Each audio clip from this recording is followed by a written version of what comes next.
वऱ्हाडाच्या 5 गाड्या त्या लढाईपासून एका फर्लांगावर उभ्या होत्या.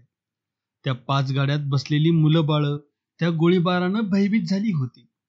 आपल्या पुढं काय चाललं आहे हे मुळीच त्यांना कळत नव्हतं. रामरावासह सर्व गडी हत्यार घेऊन सज्ज होते आणि संभाजी अचूक गोळी मारून एक एक दरोडेखोर पाडत होता. नळी बंदुकाच्या धडक्यानं डोंगर दणाणत होता. त्यांचा प्रतिध्वनी दरी कपारीत उठत होता. कामेरीच्या वाटेवर अवघे 15 दरोडेखोर एका लवणात बसले होते आणि त्यांच्यावर कठीण प्रसंग आला होता.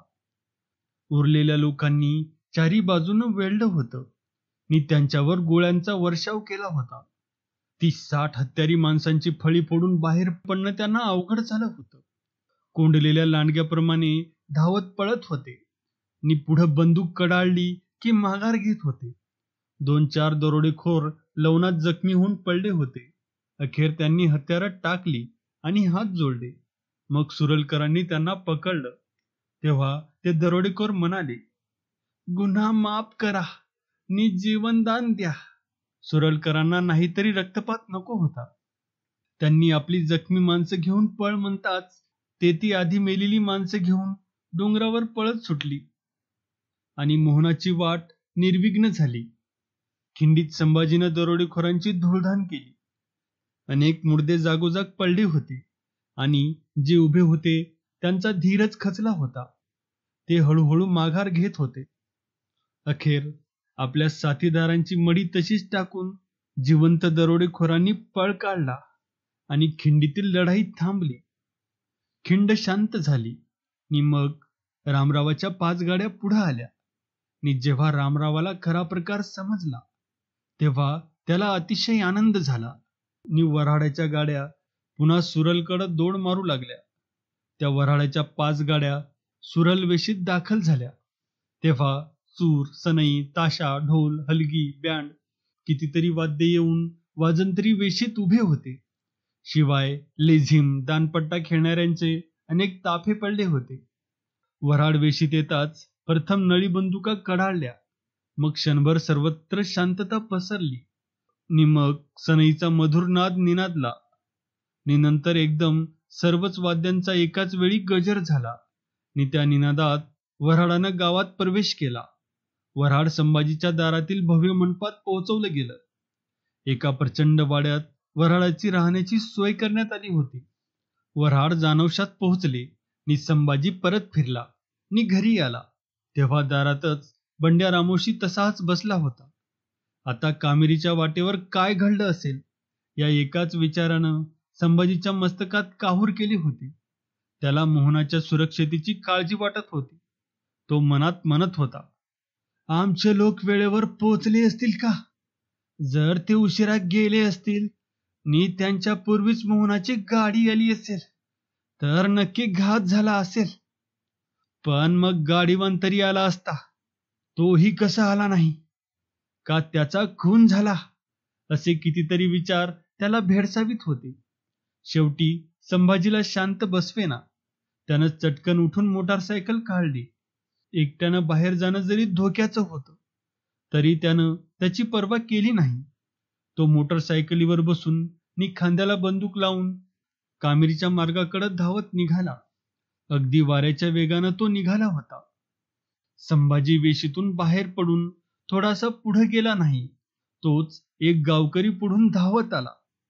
तो दुरूनच मोटरसायकल थांबविण्याची हातानं खून करीत होता. त्याच्या पुढे जाताच संभाजीनं मोटरसायकल थांबविली आणि विचारलं, नाना, काय आहे? ही चिठ्ठी दिली, वाचून बघा. नाना बोलला. ती चिठ्ठी पराभूत दरोडेखोरांचा पुढारी दगड्या भांडुलकराची होती. त्यानं लिहिलं होतं की संभाजी चौगुले, तुझ्यासारखा भेकड माणूस या खोऱ्यात तरी शोधून सापडणार नाही. तू दगलबाजीने येऊन आमच्या पाठीत खंजीर मारला, पण त्याचा आम्ही सूड घेणार नि तो समोरासमोर येऊन घेणार नि यात तीळ मात्र चुकणार नाही. जर चुकलो तर आम्ही आमच्या कुळाचं नाव सांगणार नाही. तू समोरासमोर आला असतास तर तुलाही तुझ्या माणसांची पुष्कळ मडी घेऊन रडत जावं लागलं असतं. असो, आत्ता हे लक्षात ठेव की मी येणार आहे. जरी गण्याचा खून झाला असला तरी आम्ही जे जिवंत आहोत ते सर्व तुझ्या लग्नाला येणार आहोत. आणि तुझ्यावर तांदूळ पडण्याऐवजी बंदुकीच्या गोळ्याचा वर्षाव होणार आहे. तुझा वैरी दगडू भांदुलकर. ती चिठ्ठी खिशात घालून संभाजी पुन्हा विचारमग्न झाला. याचा अर्थ डोकं ठेचलं तरी सापाची शेपटी वळवळत आहे तर. संभाजी उद्गारला आणि पुन्हा पुढे निघाला. आता तो दगडू भांदुलकराचा विचार करीत होता. तो मनात म्हणत होता, हा दगड्या गण्याच्या अवलादीचा आहे. त्यालाही मुळीच डोकं नाही. ज्याप्रमाणे गण्या स्वतःच्या पायानं दत्तू बेंद्रेच्या घरी जाऊन ठार झाला, तसाच हा दगड्या भांदुलकर स्वतःहून सुरलला येऊन मराई कमी करणार नाही आणि कसलाही अत्याचार करायला तो मागे पुढे पाहणार नाही. तो म्हणतो, जरी गण्याचा खून झाला असला तरी जे आम्ही जिवंत आहोत ते सर्व तुझ्या लग्नाला येणार आहोत आणि तुझ्यावर तांदूळ पडण्याऐवजी बंदुकीच्या गोळ्यांचा वर्षाव होणार आहे. आणि हे सर्व दरोडेखोर गण्याच्या खुनानं पिसाट झाले आहेत. हा दगड्या आपल्या रानटी माणसांची जमवाजमव करून नक्कीच सुरलवर चढाई करणार. मग हा भयंकर रक्तपात होणार. आज कित्येक दरोडेखोरांना ठार मारल्यानंतर मला हळदी लागणार आहे आणि उद्या परवा कित्येकांचा जीव घेतल्यानंतरच माझ्यावर तांदूळ पडणार आहेत. संभाजी विचार करीत होता आणि त्याची ती मोटरसायकल क्षणोक्षणी गती घेत होती. वाटेतच एका लवणात सुरलचे गडी उभे होते. त्यांना पाहताच संभाजी म्हणाला, काय खबर आहे तुमच्याकडची? नंतर भिवा नलवाड्यानं घडलेला सर्व प्रकार सांगितला. तो ऐकून संभाजीला आनंद झाला. परंतु मोहनाला उशीर का झाला आहे? का दरोडेखोरांची एखादी टोळी पुढे बसली आणि तिनं घात केला? या विचारानं संभाजीची पाठ घेतली आणि मी थोडं पुढे जाऊन येतो असं सांगून पुन्हा तो पुढे गेला आणि पुढल्याच लवणात मोहनाची गाडी धावत येत असलेली दिसली. ती गाडी पाहून संभाजीच्या जीवात जीव आला. गाडी येऊन संभाजी पुढे थांबली. संभाजीही थांबला. मोहना त्याला पाहून आनंदित झाली, हसली आणि म्हणाली, काय नवरदेव, मांडव सोडून माळात का फिरत आहात? मुर्दा पडाय, तो उत्तरला. अगं बाई, कुणाचा हो? तिनं चमकून विचारलं. दरोडेखोरांचा, संभाजी म्हणाला. आता लवकर घरी चल, मग सर्व सांगतो. गण्याचा सकाळीच खून झाला. काय म्हणता? तो रानबुका मारला? मोहनाला आश्चर्य वाटलं.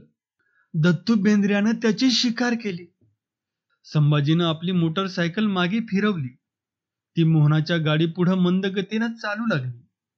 संभाजी आपली सर्व माणसं नि मोहना यांना घेऊन वेशीत आला आणि सर्व वाद्यांच्या गजरात त्यानं मोहनाला घरी नेली.